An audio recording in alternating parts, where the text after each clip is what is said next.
Miguel, a gente estava falando aqui antes de começar sobre, cara, o jeito que a gente está consumindo rede social hoje em dia, né?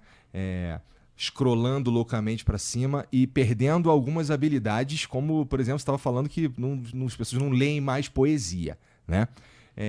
E aí, será que a gente vai ser... Não seremos seres humanos como somos hoje daqui a 20 anos?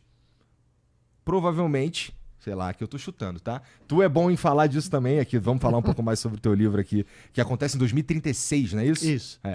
E lá em 2036, os caras tinham o TikTok, os Reels e os Shorts pra derreter o cérebro também, cara? Não, tá escrito tudo aí. Tá. Aliás, tá virando. Aliás, muito obrigado pelo convite novamente. É um prazer. Eu queria fazer um registro histórico, porque eu estava olhando a primeira imagem aqui, que abre o Flow, e tem uma interface cérebro-máquina no canto esquerdo dela. Tem mesmo. Ninguém reparou, mas eu acabei mesmo. de ver. Ali, ó. Tem mesmo. Tá lá no canto ali, ó. Então, o registro histórico. Que tem aqui também tem no teu livro, BrainNet. Tem. Mas, então, o livro, para mim, o livro saiu em agosto do ano passado, né? E eu escrevi ele, a boa parte dele, durante a pandemia. Mas, curiosamente, várias pessoas estão brincando comigo que ele é um livro de ficção científica, mas está virando um ensaio jornalístico, porque tudo que eu falo ali, ou quase tudo, está acontecendo. Extremamente assustador. Muito antes do que né, eu tinha escrito ali, né? A reeleição do Trump, que quando eu mandei para o meu editor americano, ele falou, você está maluco? Isso eu mandei em 22, né? Ele falou, imagina, isso é um absurdo, os caras vão tirar sarro de você. Como você põe isso no livro? Lá em Nova York, né? E não deu outra, né? E ontem eu estava vendo o noticiário da viagem dele na Arábia Saudita, está escrito no livro, né? O Big Oil, Big Money, Big Tech, todo mundo no mesmo lugar, decidindo como eles vão mandar em nós no limite. E isso tem tudo a ver com o que você está falando, né? Porque nós passamos a ser consumidores passivos, né? de um novo meio de comunicação que está transformando o nosso cérebro, está mudando a maneira como a gente pensa, como a gente se relaciona socialmente, né? Tem uma boa parte da juventude mantém um relacionamento muito mais virtual do que real. Sim. Né? E isso tá mudando dinâmica de escolas, dinâmica de universidades, né? Hoje mesmo eu estava lendo uma reportagem de que os professores universitários, graças ao Big Bang, eu já estou fora dessa rotina, não estão conseguindo revisar os exames dos alunos, porque é tudo feito pelo chat GPTs da vida. Então, um professor universitário americano estava postando, dizendo, comecei a revisar a prova, porque a gente dá prova para o indivíduo fazer em casa, né? Eu nunca dei prova numa sala de aula, eu dava a prova, o cara ia embora, uma semana depois ele me devolvia. Hoje o cara não faz mais nem a pesquisa, né? Não, ele não faz nem a pesquisa. Imagine Google. Google já é um troço do passado. Né? E ele falou, né? As pessoas não estão se dando noção de que ao automaticamente subcontratar a solução de qualquer tipo de problema, mesmo acadêmico, né? Para esses agentes aí de inteligência artificial, nós estamos deteriorando a nossa capacidade de pensar. Porque você não está exercitando. Você não cuida nem de fazer a pergunta certa mais, às vezes. O louco do Sam Altman foi ali dar uma entrevista ontem também, dizendo que o futuro é definir os prompts de como você vai interagir com, né, o chat GPT, o que é um completo absurdo, né? E o mais divertido, eu estava até dando uma palestra ontem à noite, o pessoal fica falando, estamos chegando nessa tal inteligência geral, né? AGI. Os caras não sabem nem o que é inteligência, nós não sabemos. Nós que somos neurocientistas não conseguimos definir, né, operacionalmente. A gente consegue fazer metáforas, descrever metaforicamente o que é, né?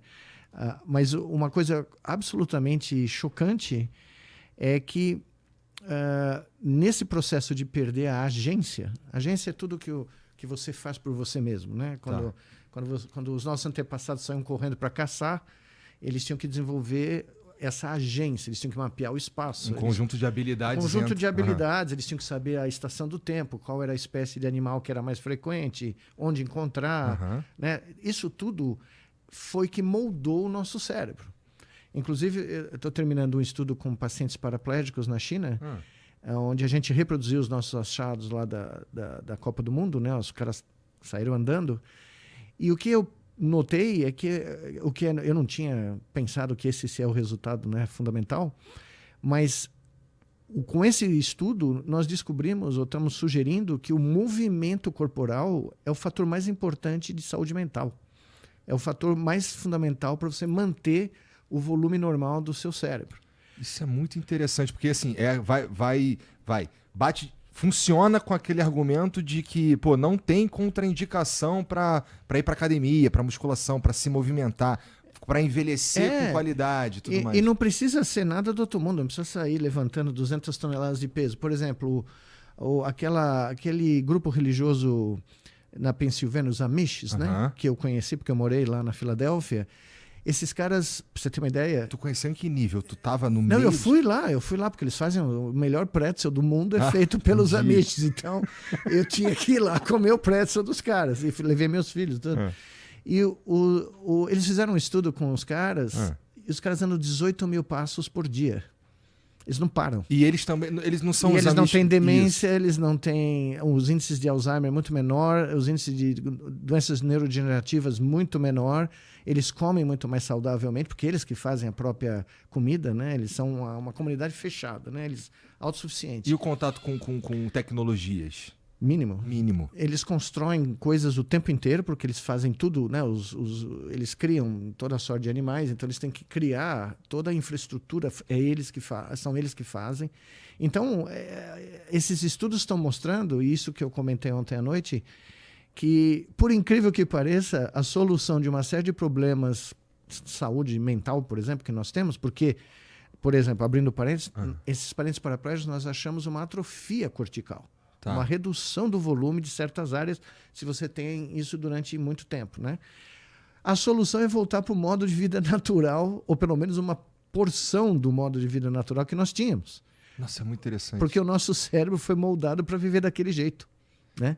Então, se você for na Papua New Guinea, se for falar com os Yanomami, ou se for em comunidades tão isoladas desse mundo eletrônico digital nosso, você vai encontrar um grau de saúde mental provavelmente muito melhor, né? Muito mais apropriado para o tipo de cérebro que nós temos. Isso é interessante porque, então, o que a gente está falando aqui é que a gente meio que resolvendo nossos problemas, criando maneiras de se entreter, ou jeitos de aprender mais, não sei o que, a gente só criou sofrimento para a gente mesmo. Eu pus uma frase aí no livro que é a seguinte: a conveniência está matando a agência. Porque é conveniente, né, você pedir comida por aqui, você conversar com 200 milhões de pessoas aqui, dar aula. Essa conveniência está matando a força motriz que é a que mantém o nosso cérebro saudável. Né? E eu estava lembrando, pela primeira vez que eu vim aqui, uns 2 anos e pouco atrás, que eu me lembro de ter falado dessa questão da agência, mas de uma maneira mais sutil, né?